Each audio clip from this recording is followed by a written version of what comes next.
এবারে শবে বরাতের দিন শবে বরাতে স্পেশাল কি রান্না বান্না করা হয়েছিল সেটা নিয়েই থাকছে আজকের ব্লগটি।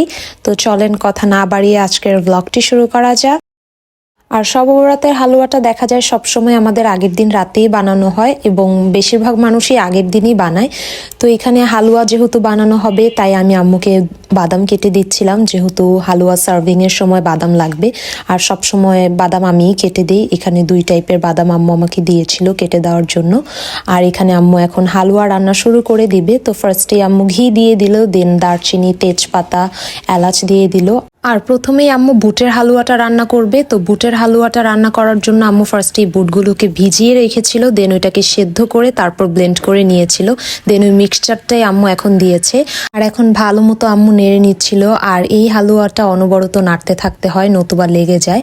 আর এখন আম্মু হচ্ছে চিনি দিয়ে দিল। আম্মু মোটামুটি 1.5 কাপের মতো এখানে চিনি দিয়েছিল। আর হালুয়া যেহেতু আম্মুর মেজারমেন্টে বানায় তাই আমি ওইভাবে কোনো কিছুর পরিমাণ আপনাদেরকে বলতে পারিনি। আর কম বেশি সবাই হালুয়া রান্নার প্রসেসটা জানে, তাই আমি তেমন ডিটেইলে কোনো ভিডিও বানাইনি। আর চিনিটা দেওয়ার পর কিন্তু একদম পানি ছেড়ে দেয়, তখন হালুয়াটাকে আবার ভালোভাবে নেড়ে পানিটাকে শুকিয়ে নিতে হবে। আর বুটের হালুয়াটা রান্না করতে আমার মনে হয় বেশি সময় লাগে, এটা আম্মু সবসময় বলে। এই হালুয়াটা রান্নাটা একটু ঝামেলা, বাকি হালুয়াগুলো একদম ইজি। তো এখানে আম্মু ভালোভাবে নেড়ে নিচ্ছিল অ্যান্ড এখন একটু স্বাদ মতো লবণ দিয়ে দিল। লবণটা দেওয়ার পর আবার নেড়ে চেড়ে নিতে হবে ভালো করে। দেন আম্মু এখানে একটু ফুড কালার ইউজ করেছে। এখানে আম্মু অরেঞ্জ ফুড কালারটা ইউজ করেছে যাতে কালারটা একটু ডিপ আসে। আর আম্মু সবসময় অল্প ইউজ করে, কারণ বেশি ফুড কালার ইউজ করলে হালুয়ার টেস্টটা নষ্ট হয়ে যায়, দেখতে ভালো লাগলেও হালুয়াটা খেতে আর মজা লাগে না। তাই আম্মু একদম অল্প পরিমাণেই দেয়।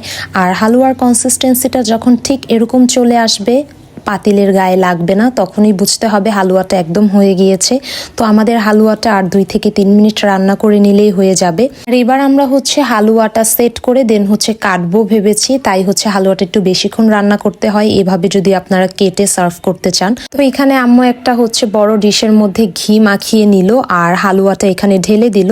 দেন এখন হচ্ছে হালুয়াটা আম্মু এখানে সেট করে নিচ্ছিল আর ছুরি দিয়ে হালকা করে আমরা হচ্ছে উপর দিয়ে কেটে নিয়েছিলাম যে শেপটা আর কি দিব। দেন এটার মধ্যে একটা করে হচ্ছে কাজু বাদাম দিয়ে দিলাম। আর সবসময় দেখা যায় হালুয়াটা আমরা হচ্ছে বাটিতে বা ডিশে সার্ভ করি, দেন হচ্ছে বাদাম দিয়ে জাস্ট ডেকোরেট করি। বাট এবার আমি আর আমার বোন ভেবেছিলাম যে হচ্ছে হালুয়া কেটে দেন হচ্ছে আমরা সার্ভ করব, তাই হচ্ছে এভাবে করা।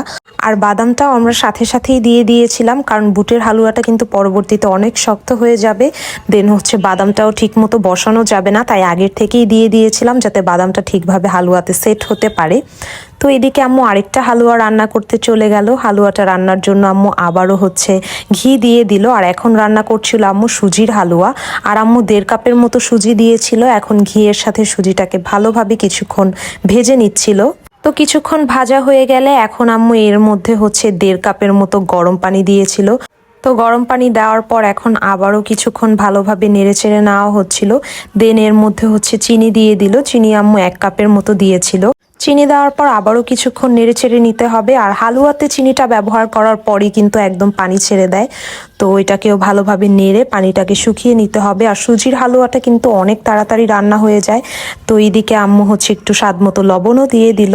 আর মোটামুটি এখানে আমাদের সুজির হালুয়াটা একদম রেডি হয়ে গিয়েছিল। সুজির হালুয়াটা নামানোর আগে আম্মু আবারও ঘি দিচ্ছিল যাতে স্মেলটা আরো বেশি সুন্দর আসে, যদিও আম্মু ঘি দিয়েই সবগুলো হালুয়া ওই দিন রান্না করেছিল। আর ভরপুর ঘি দিয়ে রান্না না করলে কিন্তু হালুয়ার টেস্ট অত ভালো আসে না। তো হালুয়াটা হয়ে গেলে এখন এটাও আরেকটা ডিশের মধ্যে হচ্ছে আম্মু সেট করে নিবে। তো এখানে আম্মু সুন্দর করে হচ্ছে সেট করে নিচ্ছিল।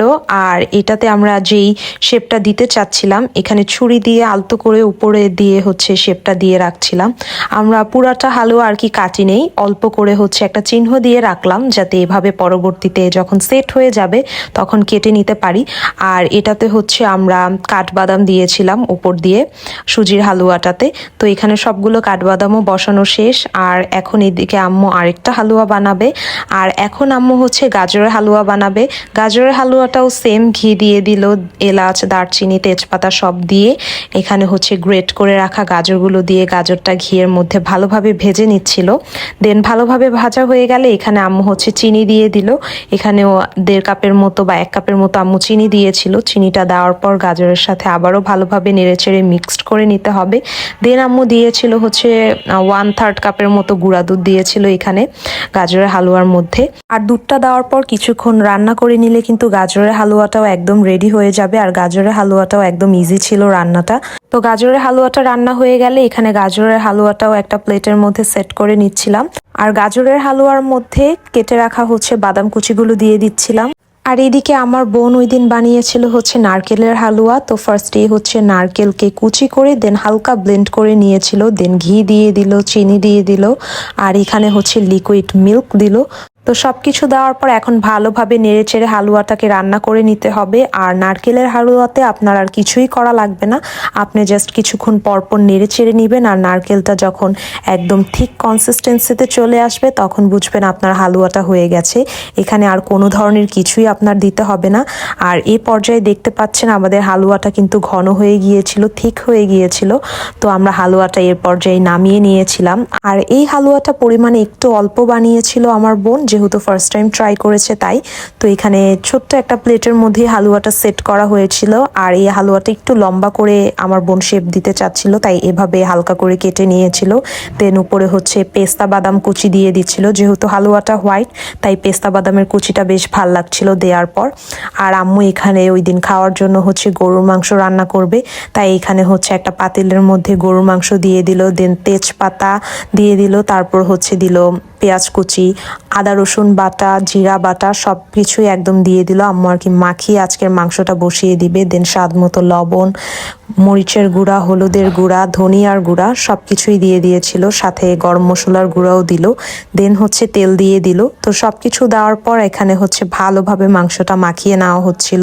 আর মাংসটা মাখানোর সময় তখনই খুবই সুন্দর একটা কালার চলে এসেছিল। আর আম্মু অনেক ঝাল করে আজকের মাংসটা রান্না করেছিল।